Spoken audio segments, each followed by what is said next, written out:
Project. Hukum melihat ke depan bukan ke belakang. Assalamualaikum warahmatullahi wabarakatuh. Shalom Swastiastu, Namo Buddhaya, salam kebajikan. Perkenalkan, kami dari tim Agus Salim dengan saya Siti Sobayani Putri Yuliani selaku pembicara pertama dan kesimpulan, rekan saya Sisil Azhar selaku pembicara kedua, dan Ihsan Fatulasi selaku pembicara ketiga. Dengan bangga berdiri pada standing position talk mengenai mosi perdebatan perlindungan data pribadi dalam pengintegrasian NIK dan NPWP dalam mewujudkan tatanan yang harmonis ditinjau dari peraturan perpajakan di Indonesia. Dewan Juri, izinkan saya untuk terlebih dahulu menghantarkan mengenai definisi dan latar belakang mosi perdebatan kali ini. Merujuk pada pasal 4 Undang-Undang Nomor 27 Tahun 2022 tentang perlindungan data pribadi, disebutkan bahwa data pribadi terdiri dari data pribadi yang bersifat spesifik dan data pribadi bersifat umum. Apabila kita kaitkan dengan mosi perdebatan kali ini, bahwa data pribadi yang dimaksud adalah data pribadi yang bersifat spesifik, yang salah satunya adalah data keuangan pribadi. Sejatinya, NPWP merupakan data pribadi yang sensitif karena mengandung informasi yang dapat mengidentifikasi individu atau badan. Data NPWP harus dilindungi dengan baik karena jika disalahgunakan dapat menimbulkan kerugian finansial atau privasi bagi pemiliknya. Dewan Juri, sejatinya urgensi integrasi NIK dan NPWP yaitu guna memitigasi praktik penghindaran pajak yang bermuara pada optimalisasi penerimaan pajak. Pun dengan adanya pemadanan NIK menjadi NPWP berkaitan dengan Society 5.0, di mana masyarakat akan berdampingan dengan teknologi dalam keseharian mereka sebagai alat untuk memecahkan masalah dan membawa prinsip kesederhanaan. Namun Dewan Juri sangat disayangkan, Indonesia sendiri belum dapat menerapkan prinsip tersebut. Padahal Dewan Juri, kita melihat contoh nyata seperti banyaknya kartu identitas yang harus dimiliki oleh setiap penduduk Indonesia. Hal tersebut menunjukkan bahwa Indonesia belum menerapkan single identity number, sehingga berimplikasi pada masyarakat yang akan direpotkan dengan banyaknya kartu. Dewan Juri, pemadanan NIK menjadi NPWP sebagai wujud SIM sangatlah bermanfaat baik bagi pemerintah maupun bagi masyarakat. Bagi pemerintah, implementasi penggunaan NIK menjadi NPWP merupakan langkah efektif dalam membantu proses pemungutan pajak dan memantau kepatuhan wajib pajak. Sedangkan manfaat bagi masyarakat yaitu dapat mengurangi cost of compliance seperti waktu, tenaga, dan biaya kepengurusan NPWP. Meskipun demikian, kebijakan tersebut tidak secara serta-merta dapat berjalan dengan lancar, melainkan justru berpotensi menimbulkan masalah baru, misalnya keamanan data pribadi. Ketua Badan Pemeriksa Keuangan RI periode 2009 hingga 2014 berpendapat bahwa implementasi SIM dapat berimplikasi pada tersebar luasnya SPT milik wajib pajak yang seharusnya bersifat rahasia. Hal inilah yang kemudian menimbulkan rasa kekhawatiran akan adanya potensi penyalahgunaan data pribadi oleh pihak yang tidak bertanggung jawab. Namun Dewan Juri, kekhawatiran tersebut akan kami jawab dengan argumentasi utama, yaitu terwujudnya simplifikasi administrasi perpajakan dalam integrasi NIK dan NPWP. Hukum atau kebijakan memberikan tidak lebih dari yang dibutuhkan. Korelasi dalam mosi perdebatan kali ini adalah hadirnya mekanisme pemadanan NIK NPWP sesuai dengan amanah Undang-Undang Nomor 7 Tahun 2021. Kami sangat menyetujui perkembangan teknologi yang semakin masif terjadi karena perkembangan zaman. Maka dari itu Dewan Juri, kami berdiri pada standing position pro dengan argumentasi utama kami, yakni terwujudnya simplifikasi administrasi perpajakan dalam integrasi NIK dan NPWP. Dewan Juri yang terhormat, pemadanan NIK dan NPWP merupakan salah satu langkah nyata pemerintah untuk simplifikasi administrasi pajak. Hal ini merupakan upaya menerapkan single identity number dengan prinsip kesederhanaan dalam masyarakat. Namun sayangnya, selain mendapat respon positif, langkah ini mendapat berbagai kekhawatiran dari masyarakat akan adanya potensi masalah baru yang terkait dengan keamanan data pribadi. Berdasarkan data yang diterbitkan oleh Sursa, Indonesia menempati peringkat 3 sebagai negara dengan kasus pembobolan data terbanyak di dunia pada kuartal 3 tahun 2022, dan hasilnya DJP merupakan salah satu situs pemerintahan dengan kebocoran terbanyak, yakni 17.585 data kredensial. Puluhan dalam penelitian yang dilakukan oleh Tobing dan Kusmono membuktikan bahwa sebanyak 80% responden merasa sangat khawatir data-data mereka akan bocor apabila pemadanan NIK NPWP diimplementasikan. Secara teori hukum perlindungan data pribadi berfokus pada prinsip fundamental yang merupakan hak mendasar dan universal. Maka dari itu, konstitusi sebagai hukum tertinggi negara dalam pasal 28 di ayat 1 menegaskan bahwa setiap orang berhak atas perlindungan diri pribadi, keluarga, kehormatan, martabat, dan harta benda di bawah kekuasaannya. Dalam pemadanan NIK dan NPWP haruslah memenuhi persyaratan terkait dengan akuntabilitas, keamanan data, dan pembatasan penggunaan. Artinya pemerintah di sini haruslah bertanggung jawab atas keamanan dan penggunaan data pribadi wajib pajak. Dewan Juri yang terhormat, melihat kekhawatiran terkait perlindungan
lainnya yang nantinya akan dielaborasi oleh pembicara ketiga dari tim kami.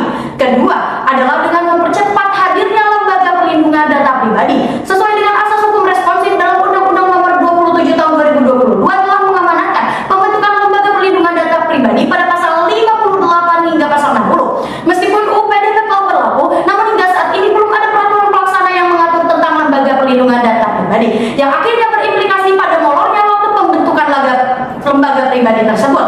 Maka diperlukan adanya regulasi yang mengatur mengenai ketentuan pencantuman sebuah lembaga negara penunjang di dalam sebuah undang-undang agar terdapat standarisasi yang diharapkan dalam menghindari minimnya ketentuan lembaga yang meningkatkan potensi penguluran pembentukan lembaga tersebut. Dewan Juri yang keempat, dengan tidak adanya lembaga perlindungan data pribadi, artinya di sini Indonesia masih tidak bisa menunjang dalam masalah penegakan hukum yang memadai dalam hal kebocoran data pribadi wajib pajak.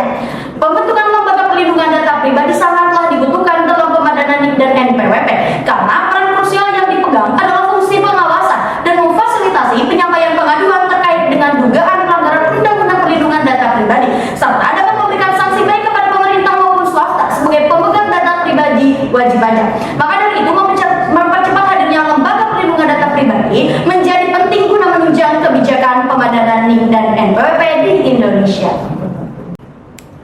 Hukum senantiasa tertatih-tatih dalam mengejar perubahan zaman. Dewan Juri yang terhormat, mari kita berkeliling dunia terlebih dahulu untuk melihat negara-negara yang telah berhasil menerapkan integrasi NIK dan NPWP dengan model single identity number. Dengan adanya komparasi tersebut, pada akhirnya akan menjawab kekhawatiran terkait kebocoran data pribadi di Indonesia, sebagaimana yang telah disampaikan oleh pembicara kedua dari tim kami. Pertama, Dewan Juri, untuk meminimalisir kebocoran data pribadi, maka dibutuhkan penerapan blockchain dalam integrasi NIK dan NPWP di Indonesia. Sebagaimana negara Estonia sejak tahun 2008 sudah menggunakan teknologi blockchain dalam urusan governance publiknya. Menurut Ecclesia, dalam jurnalnya yang berjudul The Blockchain Place in the Estonian Government pada tahun 2022 menyebutkan bahwa sistem blockchain di Estonia didasarkan pada private blockchain yang mencerminkan pendekatan terpusat pada teknologi pencatatan terdistribusi. Sehingga dengan mengandalkan sifat kekebalan dan desentralisasi blockchain, warga negara Estonia dapat yakin bahwa informasi mereka tetap aman dan karenanya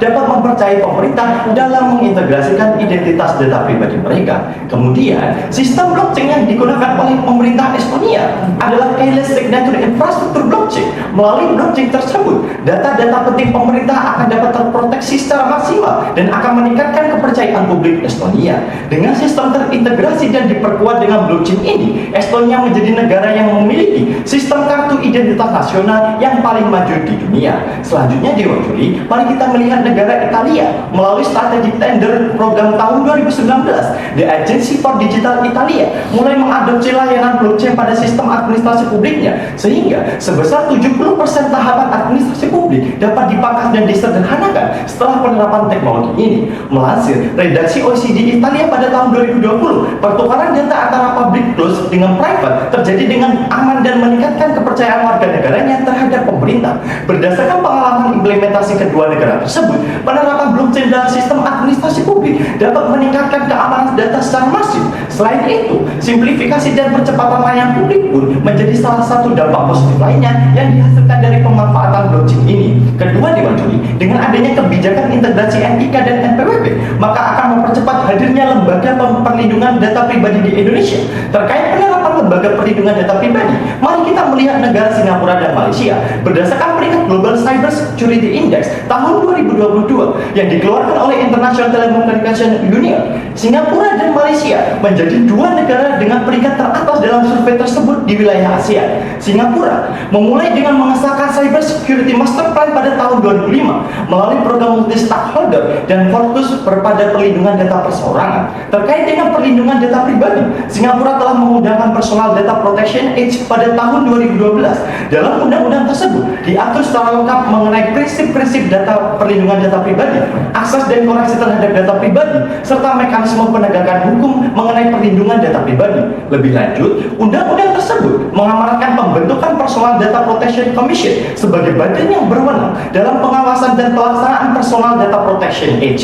Undang-undang tersebut memiliki peran yang penting dan jelas dalam perlindungan data pribadi yang patut dicontoh oleh negara-negara lain di seluruh dunia, Dewan Juri yang terhormat. Karena lembaga perlindungan data pribadi di Singapura memiliki wewenang yang tegas dalam menyikapi pelanggaran perlindungan data pribadi secara serius. Selanjutnya Malaysia, Dewan Juri, dalam konteks perlindungan data pribadi pada tahun 2010, pemerintah Malaysia mengesahkan Undang-Undang Perlindungan Data Pribadi.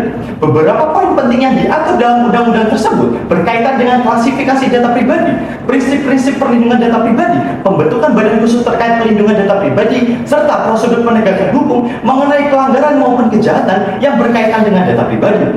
Undang-undang di Malaysia berfokus pada pemrosesan data pribadi dalam transaksi komersial dan untuk mencegah penyalahgunaan data pribadi yang dikelola oleh Badan Khusus Perlindungan Data Pribadi di Malaysia. Melalui pemaparan tersebut, kedua negara tersebut menampilkan representasi peran vital lembaga perlindungan data pribadi dalam menjaga kejahatan dan kebocoran data pribadi bagi warga negaranya, sehingga diperlukan percepatan pembentukan lembaga perlindungan data pribadi di Indonesia dalam menyambut kebijakan integrasi INIK dan NPWP. Oleh karena itu, Dewan Juri yang terhormat, sudah semestinya kebijakan yang mulai ini harus kita sambut dengan tangan terbuka dan memberikan solusi tambahan berupa penerapan teknologi blockchain dalam integrasi NIK dan NPWP serta melakukan percepatan pembentukan lembaga perlindungan data pribadi di Indonesia. Dewan Juri yang terhormat, tibalah kita di penghujung perdebatan. Marilah kita naik setingkat lebih tinggi untuk melihat mosi ini secara komprehensif. Tim kami telah menyampaikan argumentasi dengan jelas dengan diperkuat dengan fakta dan data yang ada. Dari pemaparan yang telah disampaikan, dapat disimpulkan bahwa pemadanan NIK dan NPWP merupakan salah satu langkah nyata pemerintah untuk simplifikasi administrasi pajak. Hal ini merupakan upaya menerapkan single identity number dengan prinsip kesederhanaan dalam masyarakat. Penerapan SIN merupakan inovasi yang memiliki banyak manfaat, namun bagi masyarakat dapat menambah beban baru karena akan beresiko terhadap keamanan data pribadi. Banyaknya kasus pembobolan data yang terjadi di Indonesia menyebabkan turunnya tingkat kepercayaan masyarakat terhadap pemerintah terkait dengan keamanan data. Adapun gagasan yang kami tawarkan terkait dengan kekhawatiran mengenai perlindungan data pribadi masyarakat, yakni pertama, menerapkan blockchain pada pemadanan NIK dan NPWP sebagai langkah nyata optimalisasi keamanan data. Seperti yang telah disampaikan oleh pembicara kedua dan ketiga tim kami, bahwa penerapan blockchain dalam integrasi NIK dan NPWP, data pribadi masyarakat akan lebih aman. Hal ini terbukti nyata telah berhasil diterapkan di berbagai negara seperti negara Estonia dan Italia. Kemudian gagasan yang kedua, yakni mempercepat hadirnya lembaga perlindungan data pribadi. Karena sejak diundangkannya Undang-Undang Nomor 27 Tahun 2022 tentang Perlindungan Data Pribadi, belum ada peraturan pelaksana yang mengatur tentang lembaga perlindungan data pribadi. Padahal peran dari lembaga tersebut sangatlah dibutuhkan untuk menunjang keberhasilan dan pengintegrasian NIK dan NPWP. Maka dari itu, kami secara tegas, lugas, dan mantap mendukung mosi perdebatan kali ini. Sekian dan terima kasih.